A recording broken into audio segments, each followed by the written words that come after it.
America is under attack. We are in World War III. When China released a certain something in 2020 that started the war, part of China's thrust to take over America is to weaken it, and they have recruited agents in the United States, politicians that are doing their bidding. We see this in Maui, we see this in Asheville, North Carolina. We're not seeing it so much in Tampa Bay. DeSantis has put a stop to this, but what we're seeing is that the American people are under attack. The supply chain is being attacked. Cities are being attacked. They want certain parts of the country, so they use technology to make it look like it's natural disasters. They did it with Asheville. They did it with Tampa. They did it with Maui. We're going to see a video here where we're going to discuss the motive, the directed energy weapons that were used, and then the blocking of aid by FEMA and other local mayors and other sheriffs and local groups. Let's go check it out. What you're looking at is an 8-foot-tall, 30,000-foot-long privacy fence, dust fence, being installed around the destroyed remains of Lahaina, what was once the capital city of the Kingdom of Hawaii, now nothing more than an ash heap. This fence is supposedly being put up to protect the residents of Maui, the ones that weren't burned alive last month, from hazardous waste in the form of harmful dust and particulates that could be kicked up into the air during the cleanup operation. Interesting that none of the workers who would be directly exposed to these harmful dusts are wearing masks. Anyways, as you can see from the thumbnail and or title of this video, many people believe that the truth about what happened in Lahaina is being covered up. And if I'm being honest, I think the official story is dubious at best. And now, with low-level government employees being hung out to dry by their superiors, quietly resigning to avoid scrutiny, and a new emergency proclamation prohibiting not only filming the burn sites, but even threatening arrest for stopping anywhere near Lahaina, now labeled as an exclusion zone or ground zero, people are starting to ask one very important question: why? So in this video, I'll be covering all the facts, sketchy behavior, and comments made by local authorities, and of course, all the conspiracy theories I can find regarding the swift destruction of Lahaina in Maui, and the cover-up that is supposedly currently ongoing. Just a quick disclaimer, just because I cover something doesn't necessarily mean I endorse or believe it. I'm just going to present what I can find with the utmost respect for the dead and the survivors. At this point, we know at least 114 Lahaina residents passed away in this tragedy, many of them children, which is why I'm covering it. Something about this whole thing is extremely fishy. Actually, there's quite a few strange decisions made by authorities and coincidences here. And if there are responsible parties out there wreaking havoc on innocent people, I think it's worth looking into. I'm Max Powers. This is Parapsych TV. Let's get into it.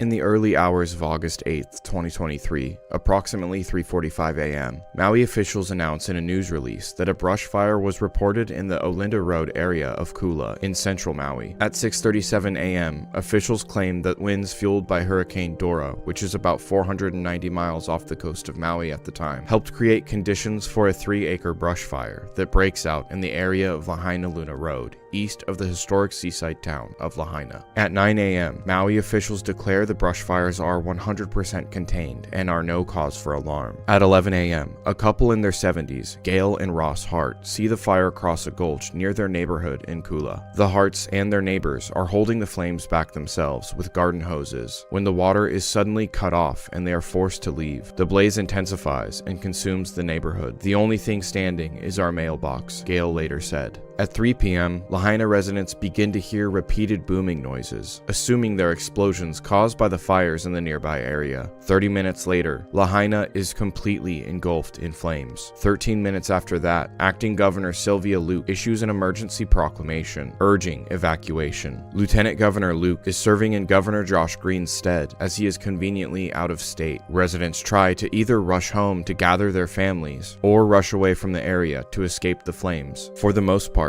neither are successful. unsuccessful due to roadblocks, both set up by police and by utility vehicles, completely blocking the paths out of the doomed area. At 5:38 p.m., smoke surrounds boats at Lahaina mooring field. People are trapped. Boats, cars, and gas stations are exploding. Everything is burning. 5:41 p.m., a Lahaina retail area is swallowed up by thick black smoke and flame. The roads never open, and as the flames grow closer and the heat intensifies, people begin fleeing into the ocean. By 7 p.m., most of Lahaina is rubble as flames ravage the Lahaina harbor and explosions are heard every few seconds amid the rush of fierce winds. Lahaina resident Brian Sizemore sees at least a dozen bodies floating in the water. 3:30 p.m. the next day, 24 hours after Lahaina was set aflame, Maui officials confirmed that a quote, federal team had arrived on the island to assist with search and rescue. Surviving residents begin discovering the aftermath of the violent destruction, finding streams of liquefied metal dripping away from cars, some of which contained the ashen remains of entire families within. Saturday, August 12th, authorities confirm all fires are 100% contained, the death toll is unknown, and hundreds are missing, presumed to be under the rubble of the destroyed city. Monday, August 14th, police confirm 99 fatalities, with only about 25% of the affected area being searched. In a matter of hours, a beautiful seaside community resting on long-coveted coastal land, the ancient capital city of the Kingdom of Hawaii, has been reduced to rubble and white ash. The community, desperately in need of shelter, supplies, and answers, struggles to survive, while the rest of us watch in horror and begin to wonder how this could have happened. In the immediate aftermath of the fire, the roads into the affected areas remain blocked, preventing volunteers and organizations from entering to provide aid, supplies, and food to the survivors, and preventing many people that were seeking shelter outside the area from leaving it up to an organized, determined few to bring in supplies by boat, jet ski, and plane, all while having to avoid authorities, who on more than one occasion attempt to intercept supplies and prevent volunteers from entering the area. Just a few days after the fires were put out, the rubble still smoldering, the governor of Hawaii, Josh Green, announced in a press conference that he was exploring options for the state to take over ownership of the land in order to build workforce housing or a memorial, and sending those displaced by the fires to live elsewhere.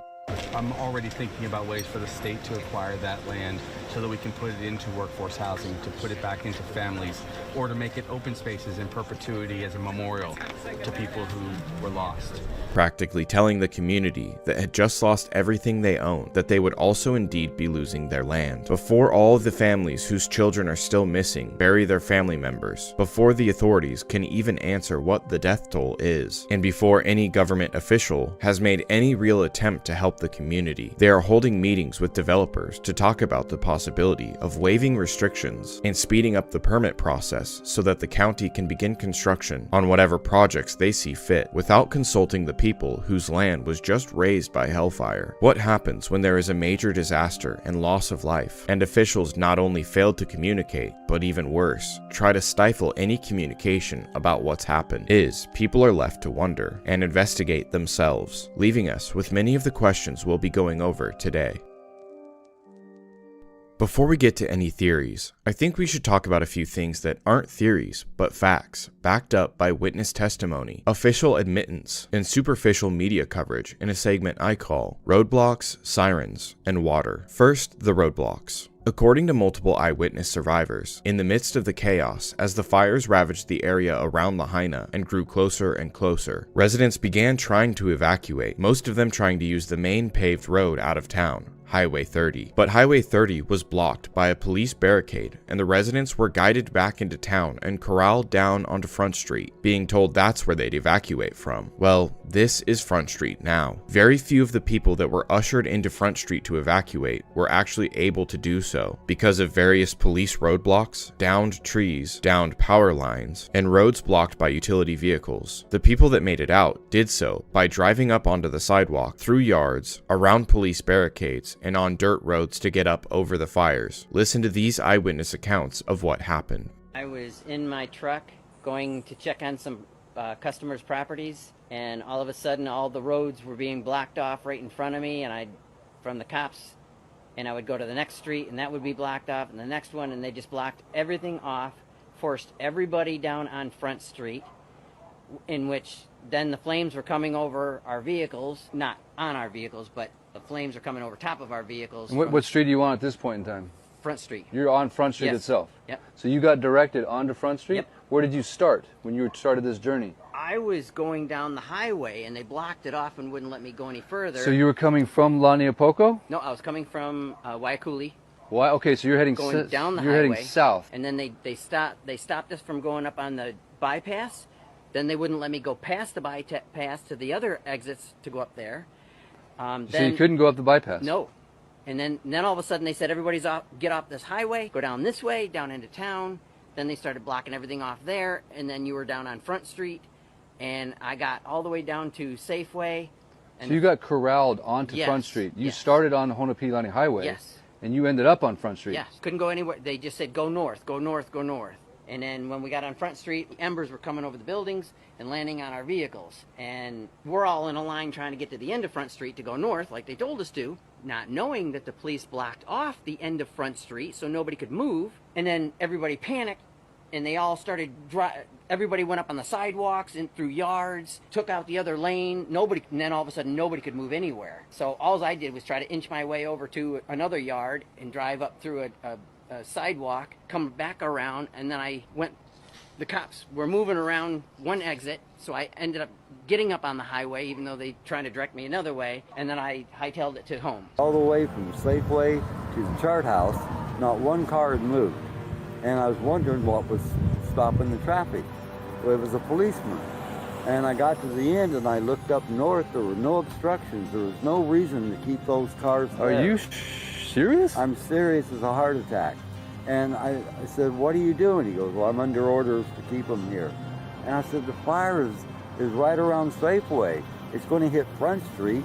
You know, these people got to get out of here.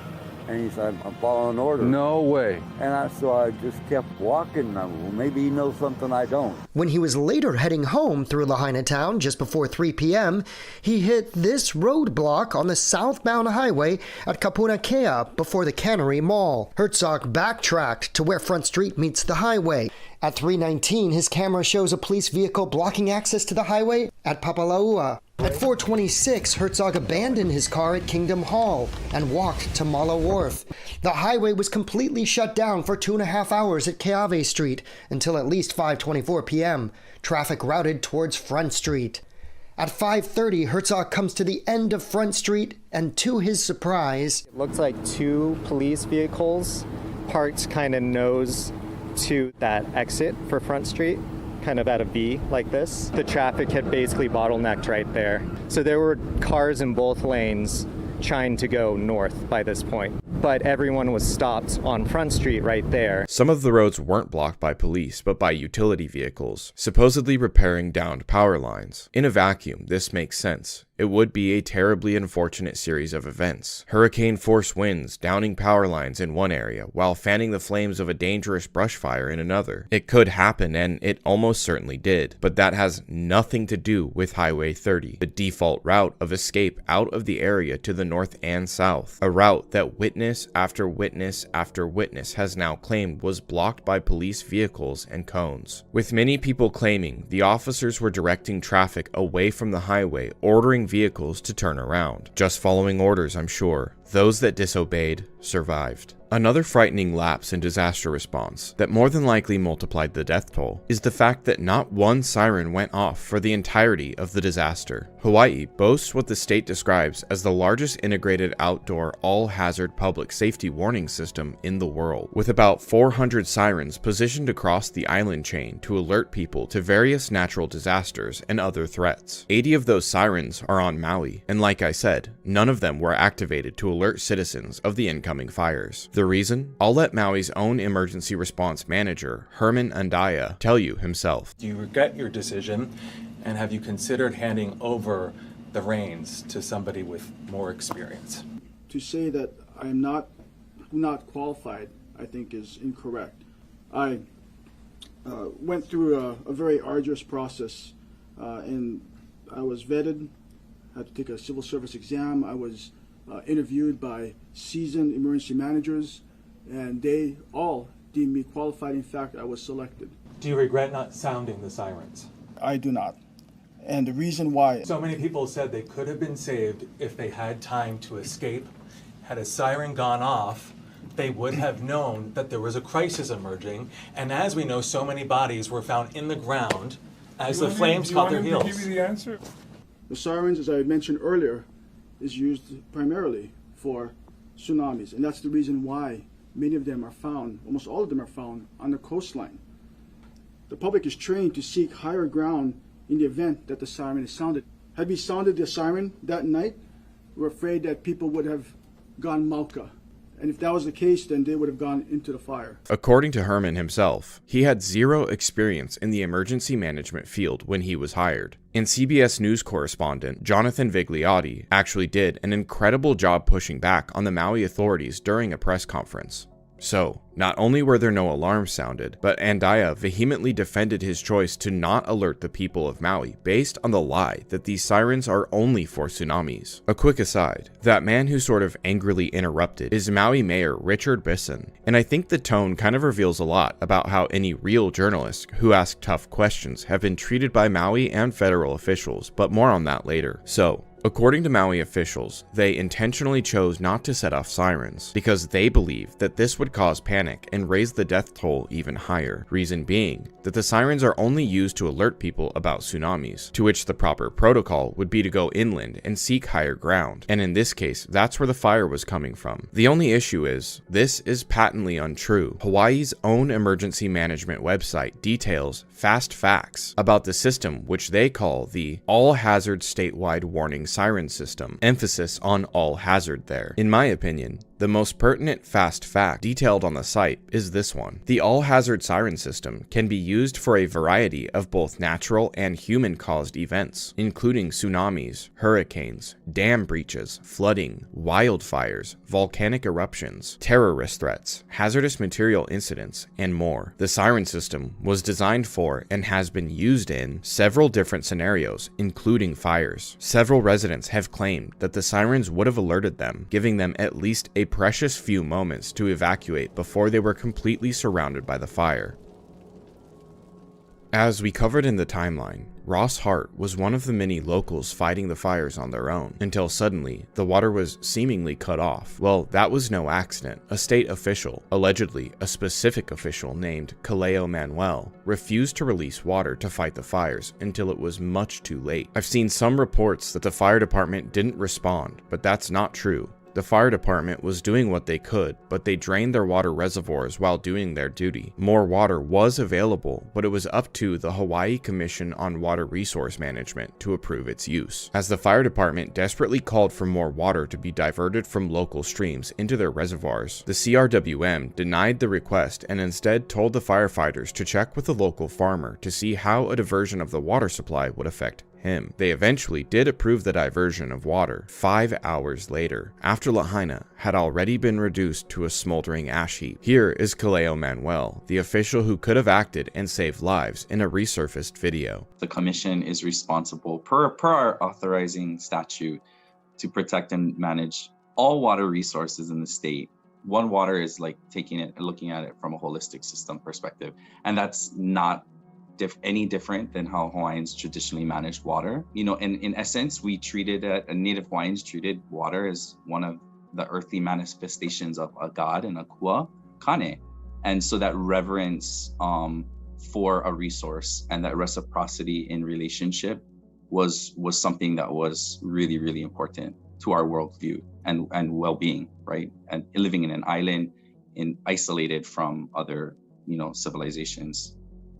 If it seems like his response is him saying a lot without really saying anything, you are correct. On a secluded chain of islands, fresh water should be revered, but not while your people burn to death by the hundreds. Manuel has declined interviews and was reassigned to a different position 1 week after the fires, but is now apparently suing for his position back. Roadblocks set up by police, blocking the highways and Front Street, herding thousands of people onto one street, directly in the path of a massive, fast-moving wall of fire. Water, denied to those brave few who stayed behind to fight the fires. Sirens, the most basic level of protection, intentionally left silent, without any conspiracy theories whatsoever. The facts and witness testimony seem to shed light on a horrifying possibility. Were these fires allowed to destroy Lahaina, burning untold numbers of innocent civilians to ash? With just these details, the public faith in their local government should be completely shaken. Some will call it gross negligence, but many others, including local survivors of the fires, feel as though certain aspects of the disaster were intentional.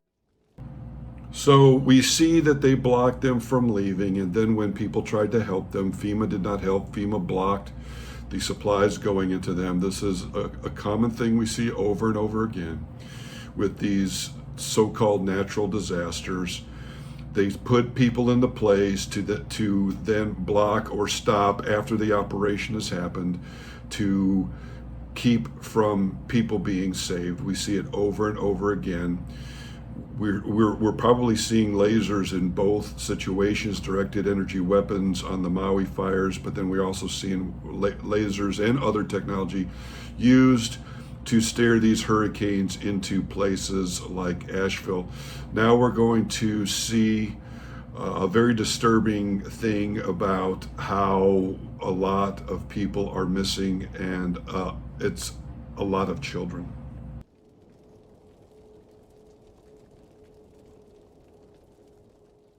The day of the fire, teenager Kihiro Fuentes was at home with his pet dog in Lahaina while his adoptive parents were at work miles away. His parents told CBS News how their son was enjoying his last days of summer vacation leading up to his 15th birthday. As soon as they heard about the fire, they tried to rush back home but got stuck in traffic. Finally, when they reached home, they were allegedly stopped by police barricades. While their house had burned to the ground, first responders reportedly told them that the area was clear and no one was inside. 2 days later, when they were finally allowed to go back home, they discovered their son still holding the family dog, both dead. There are hundreds of families with stories similar to this, except without closure. As horrifying as losing a child is, not knowing what happened to them is equally, if not more so, painful. See, the elementary and middle schools in Lahaina hadn't started yet, and the high school had sent students home early the morning of the fires due to the high wind advisory. This left many of the children at home with their unassuming parents away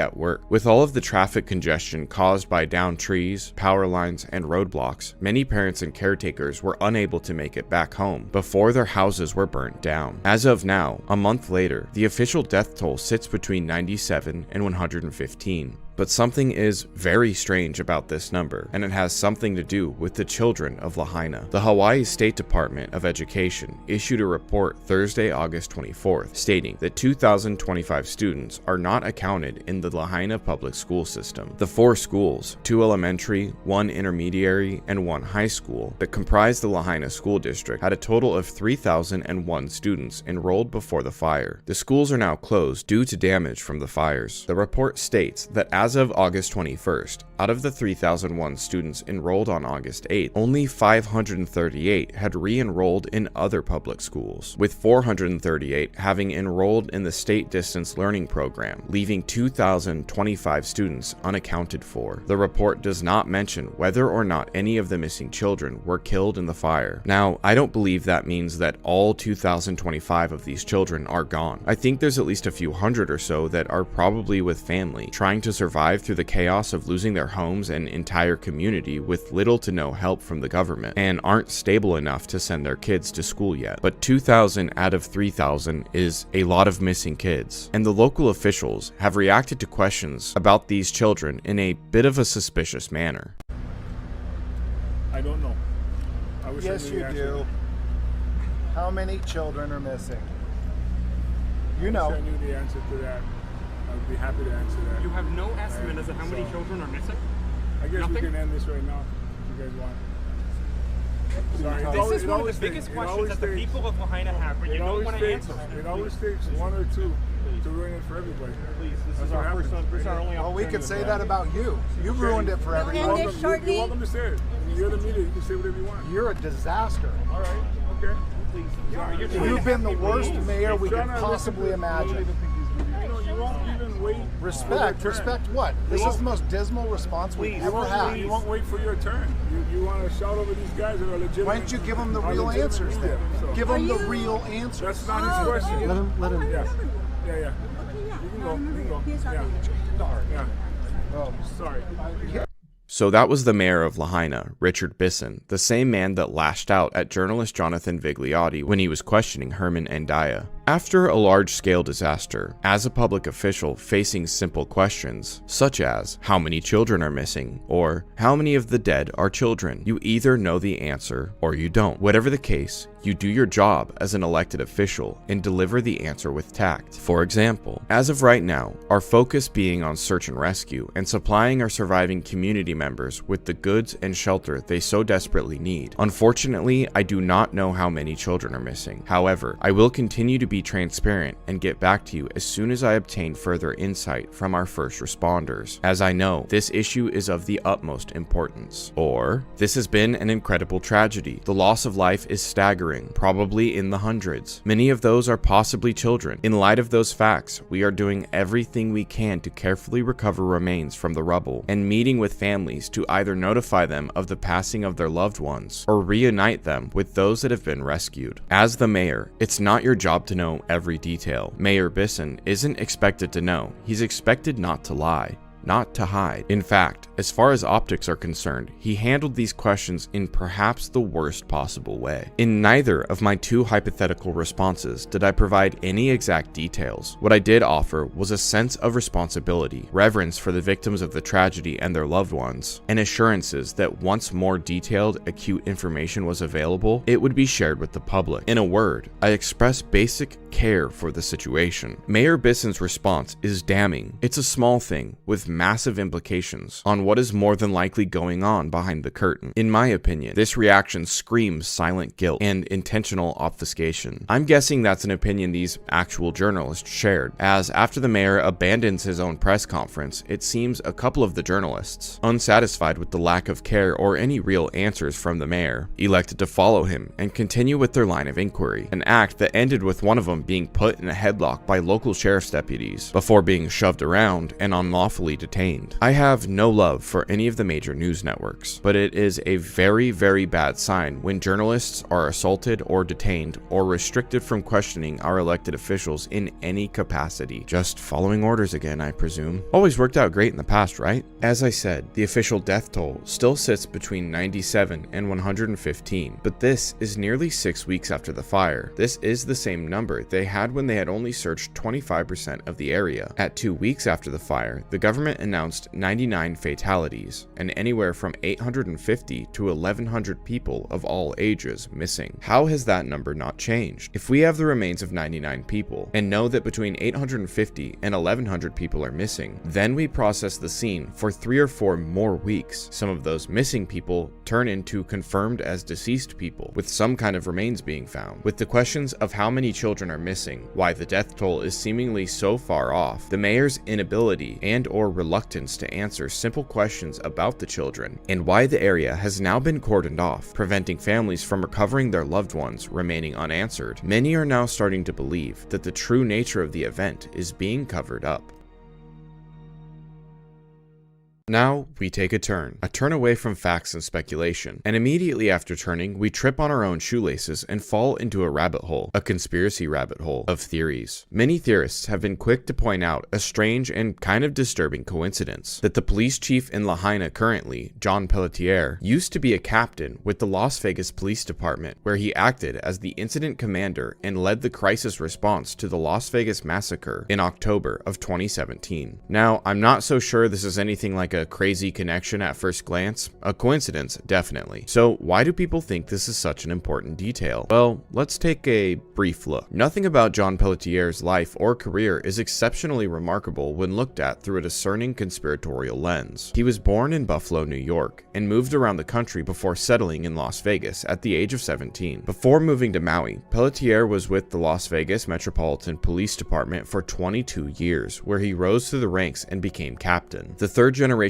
police officer had also been the commander of the Major Violator/Narcotics Bureau since 2020. He has a bachelor's degree in political science from the University of Nevada, Las Vegas, and also earned a certificate from the FBI Academy, which I agree is interesting, but as far as I can tell, he was never an agent. I think the coincidence is more interesting in a meta sense, or what we can kind of infer based on his presence. On October 1st, 2017, the deadliest mass shooting in history took place in Las Vegas, when 64-year-old Stephen Paddock fanatic opened fire on the Route 91 music festival during Jason Aldean's set. John Pelletier was the incident commander, and it remains a horrifying, complex event of which the public knows frighteningly little. A flimsy facsimile of a narrative was rolled out in the days following the event, but quickly fell apart. There were very legitimate concerns and witness statements about multiple shooters, Saudi royalty, arms deals gone bad, mysterious unregistered helicopters with no transponders, and thousands of hours of surveillance video that almost instantaneously disappeared, and many, many other questions, all of which have gone completely unanswered, complete with 8 survivors and eyewitnesses that happen to be claiming things that went against the narrative, and the attorney representing the music festival and Jason Aldean, all dying within a month of the event. But this isn't a video about the Las Vegas massacre. This video is about a wildfire. So what's my point? Well, if you've made it to this point of the video without leaving a disparaging comment about tinfoil hats, you probably have several questions about said wildfire and the confusing lackluster response from authorities. I think that in the big picture, knowing that we never got answers from a major event, and then knowing that a key figure who held some authority in response to that scenario is now at a higher station with more authority and is involved in another major event with a much larger loss of life, begins to infer to certain people that we will indeed never be getting answers about this event.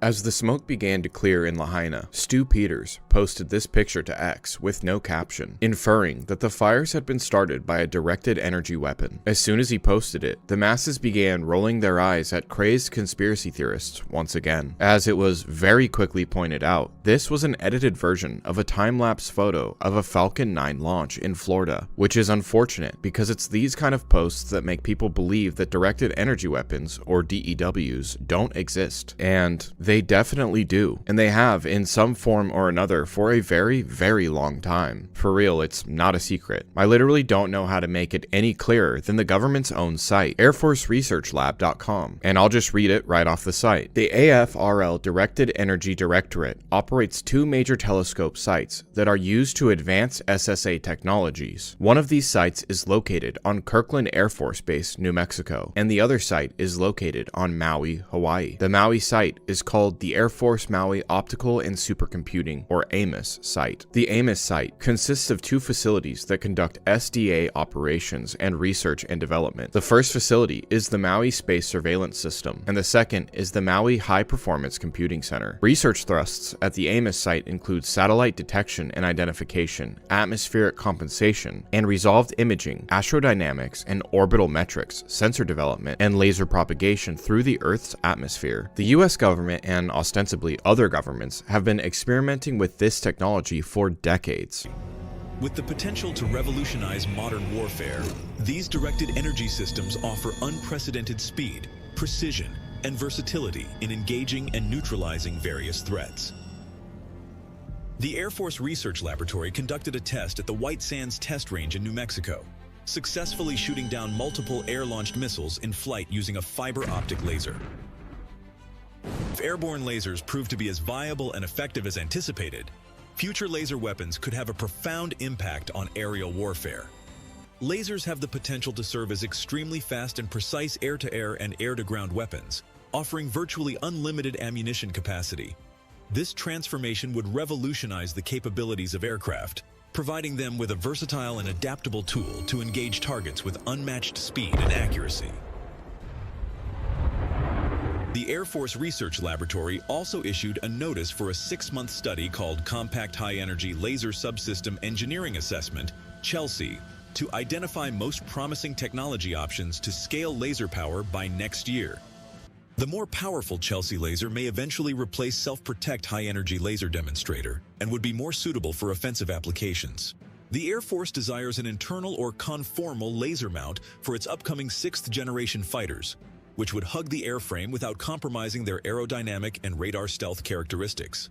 Almost 20 years ago, we had the Boeing YAL-1, which was an airborne laser testbed weapon system, a megawatt-class chemical oxygen iodine laser mounted inside a modified military Boeing 747-400F. It was primarily designed as a missile defense system to destroy tactical ballistic missiles. The aircraft was designated YAL-1 in 2004 by the U.S. Department of Defense. The YAL-1 with a low-power laser was test-fired in flight at an airborne target in 2007. A high-energy laser was used to intercept a test target in January 2010, and the following month successfully destroyed 2 test missiles. That is one example out of dozens of research and development projects that are being deployed today. But just because DEWs exist doesn't mean they were used on Maui. So what is causing people to claim that they must have been? Well, it's probably a combination of several different things. During this segment, please keep in mind that a wildfire with plenty of dry fuel and oxygen burns at about 1,472 degrees Fahrenheit. First of all, you may have seen videos showing aluminum that had liquefied and began streaming away from the cars that were being melted down into pools of liquid metal. Well, one of the reasons people believe this is so strange is that aluminum melts at 1,220 degrees Fahrenheit, but asphalt's melting point is about 340 degrees, and none of the asphalt is melted or deformed in any way. Now, that by itself wouldn't convince me, as there's no fuel source on the asphalt that would cause it to burn for an extended period of time. But in a car fire, the gas tank will explode and the car will burn, but you never see this, streams of liquid aluminum running away from the car. Another reason is that John Pelletier, the police chief, has confirmed that all deceased persons that are being recovered are John or Jane Does,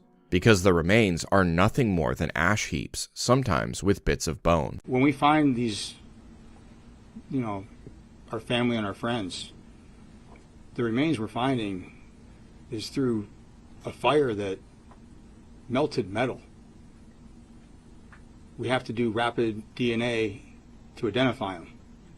Every one of these 89 are John and Jane Does. So when we pick up the remains and they fall apart, and so when you have 200 people running through the scene yesterday, and some of you, that's what you're stepping on.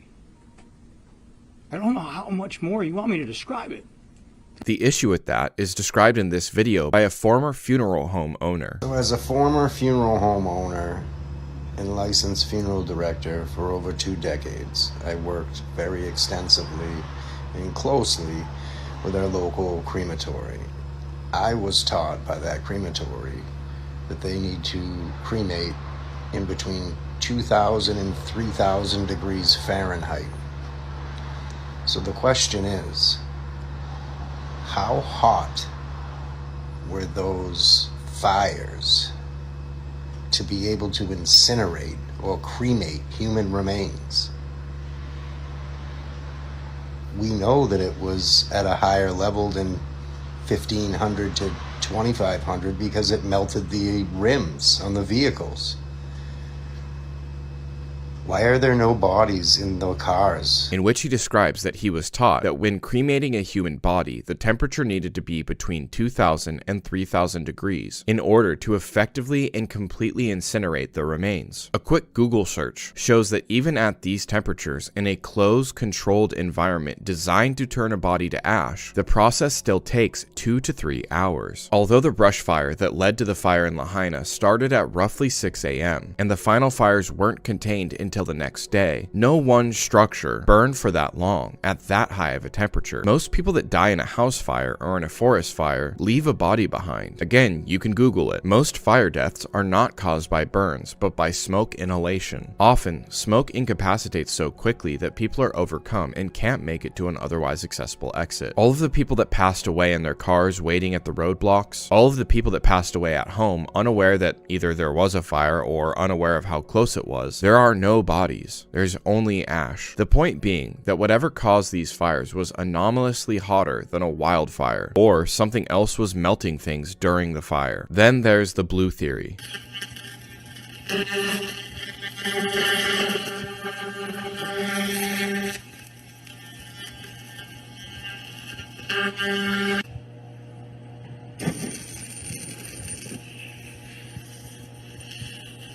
There was something blue they didn't want to burn. Jeff Cygnus, who gathered an incredible amount of footage on the ground after the fires, made a fascinating video that I'll let play here. Okay guys, this is the last episode I'm going to do for a while, but it should be a pretty good one. It's things that did not burn during the fire. I went through hours of footage, and it was pretty interesting what I found. Here are the famous umbrellas. These are actually Tommy Bahama umbrellas, and I have pictures of these before the fire, so you can see what they actually used to look like. Not very different now. And then the sole surviving car on Front Street in front of the outlet mall. And I actually found another sole survivor car the other direction that's a little bit further south on Front Street, which I didn't notice at the time. But here it is right here. You can see it on the left in this frame here. The theory being that whatever DEW technology has allegedly been deployed operates on a certain frequency, and that frequency has no effect on certain shades of the color blue, somehow. I'm going to be honest, I don't understand it, I'm not a scientist, but it is very strange. When a wildfire blows through a town, there will inevitably be items that survive untouched, but it becomes a little strange when they're all without fail the same color, nearly the same shade of blue.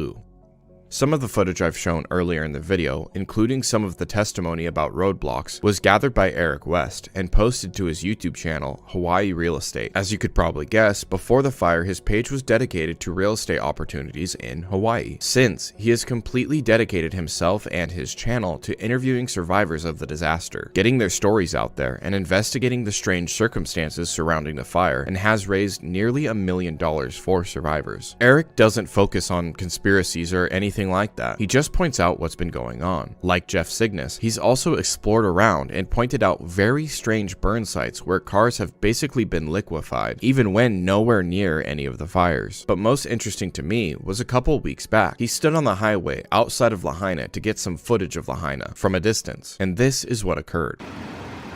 Just so I get it for the record.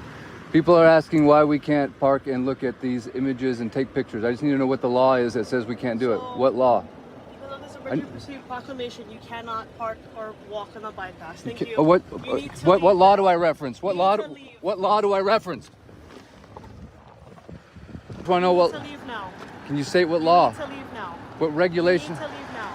So you're not going to tell? Get back in your car and leave now, or you will be arrested underneath this proclamation. Okay, Get so it's a proclamation. It's an emergency proclamation. Get back in your car and leave now. Okay, thank you. Emergency proclamation. Oh. Can I get your name and badge number, please? Name and badge number? Name and badge number? 1, 2, 3, 4. How many cop cars we got here? 5? Just asking what law it says I can't stop here and take pictures of Lahaina. We're on the very edge of Lahaina. We're not even anywhere over the town. This is on the very south end.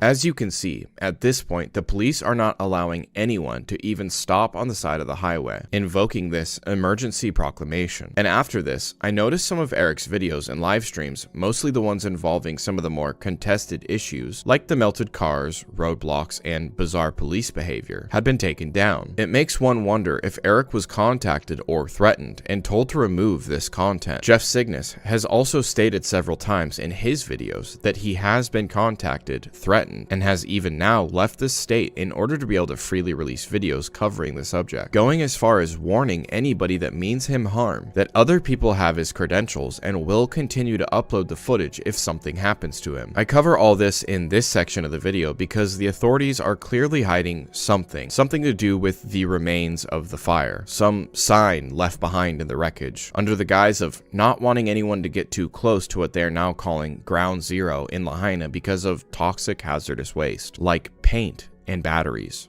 But what are they trying to hide? That there are little to no remains? More evidence that the fire wasn't what it seemed? I doubt we will ever really know.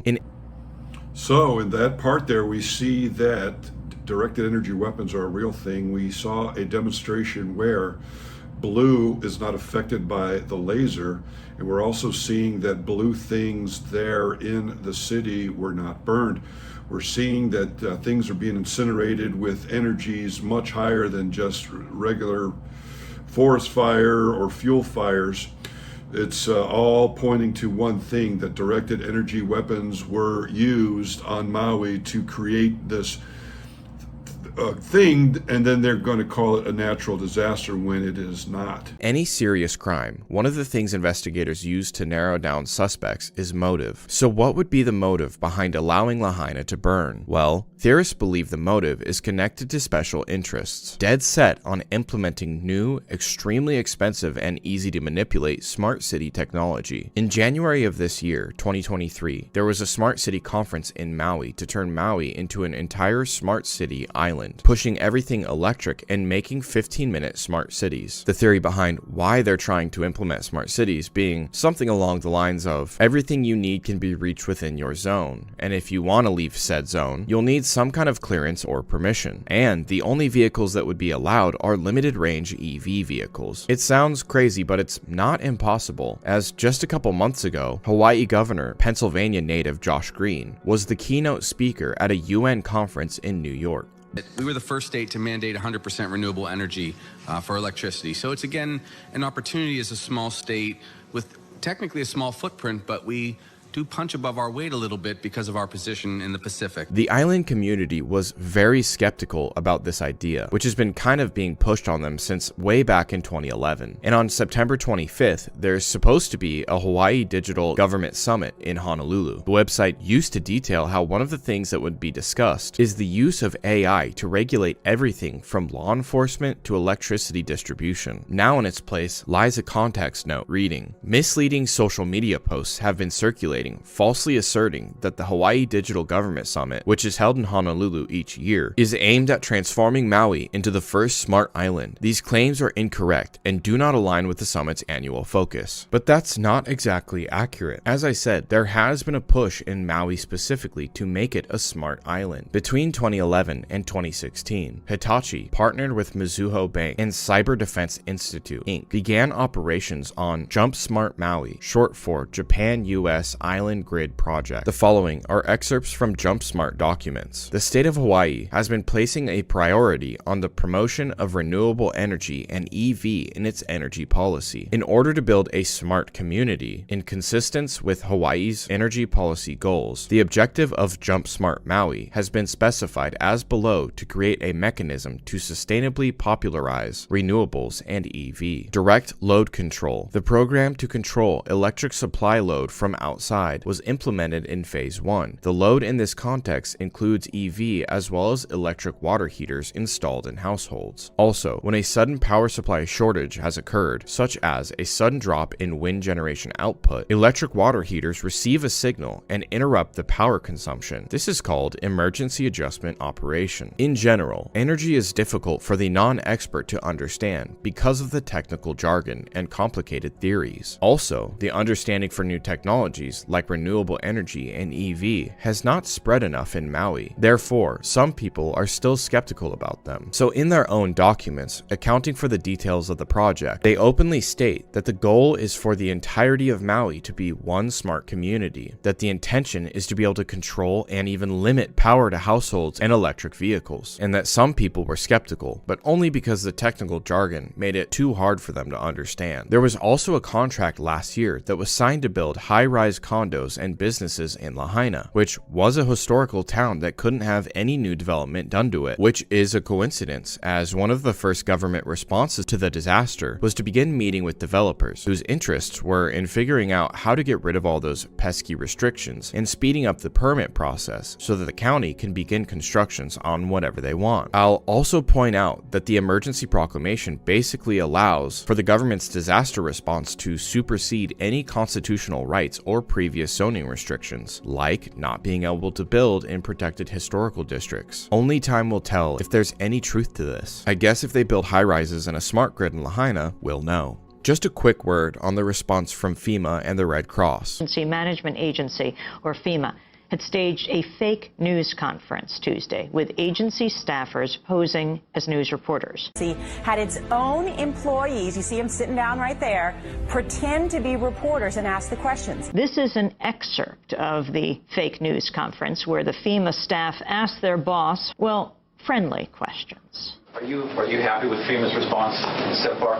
I'm very happy with FEMA's response so far to make sure that we understand the situation and can bring the right support to the state. This is a FEMA and a federal government that's leaning forward, not waiting to react. And you have to be pretty pleased to see that. And ask Governor Schwarzenegger what he thinks about FEMA's performance. He'll tell you the same thing, that he couldn't be more pleased how FEMA recognizes the role the federal government is facilitating that effort to the benefit of the state, the communities, and those disaster victims in California. So you have to be really proud at the way our FEMA team is pulled together.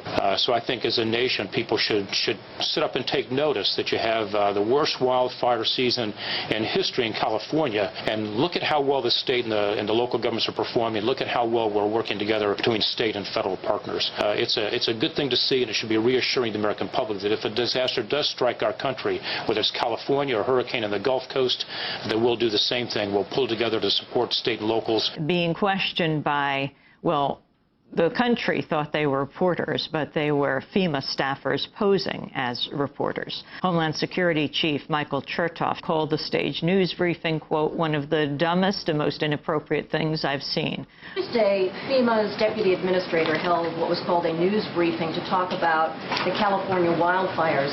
And from what we understand, the questions were posed not by reporters, but by staffers, and that distinction was not made known. Is that appropriate? It is not. It is not a practice that we would employ here at the White House. We certainly don't condone it. We didn't know about it beforehand. FEMA has issued an apology saying that they had an error in judgment. It's not something I would have condoned, and I'm sure will not do it again.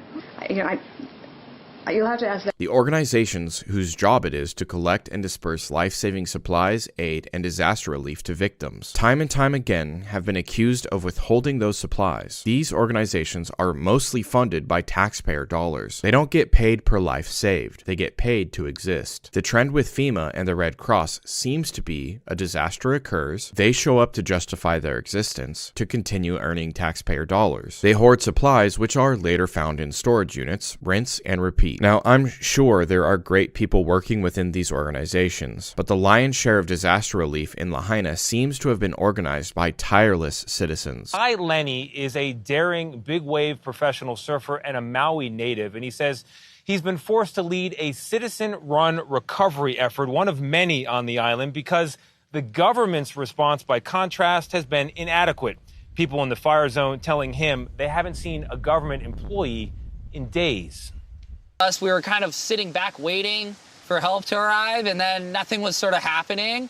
We were just in shock. But what was that tipping point for you when you realized government is not going to be able to respond the way locals can? So when I started getting texts and messages from friends on the other side saying, hey, no one is here. Do you know anyone you can call? Can you help us? We just took it upon ourselves like, okay, we could probably do a full day to hold our friends and family over before the caravan arrives with everything.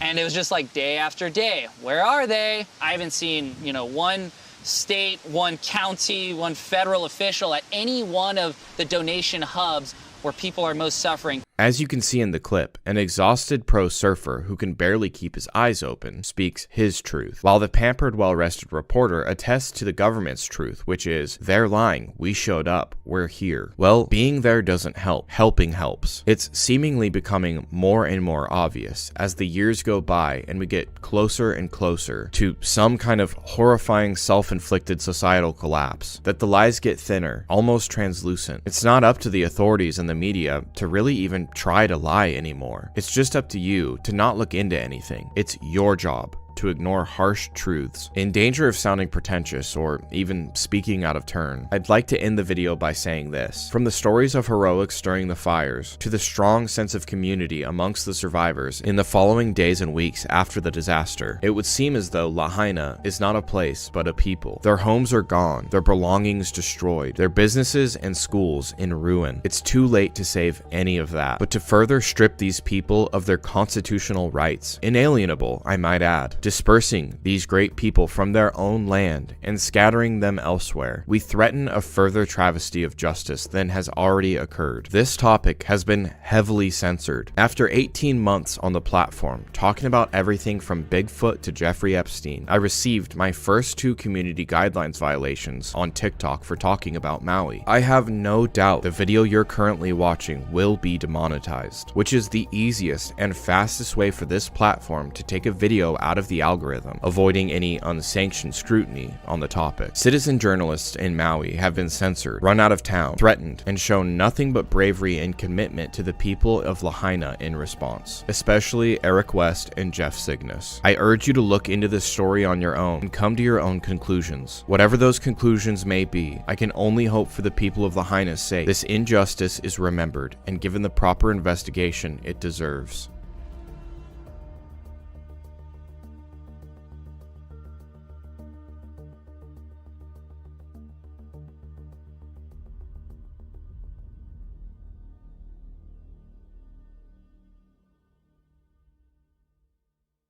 So we see the motive as to why this city was burned. We see the missing. We see the officials trying to block any inquiries.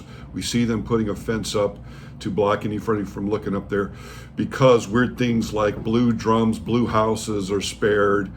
Aluminum, metal are melting and rolling down the street. People are reduced to ashes when it's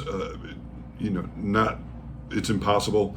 So over and over again, we see all the evidence that the American people are under attack and that we need to get together and stop this from continuing. I hope you liked this video. Please like, share, and subscribe. We will see you on the next Ultra Top Secret. This is the type of stuff that we cover. Exotic technology, weaponry, covert operations, even sadly, it leads us to some very gruesome discoveries.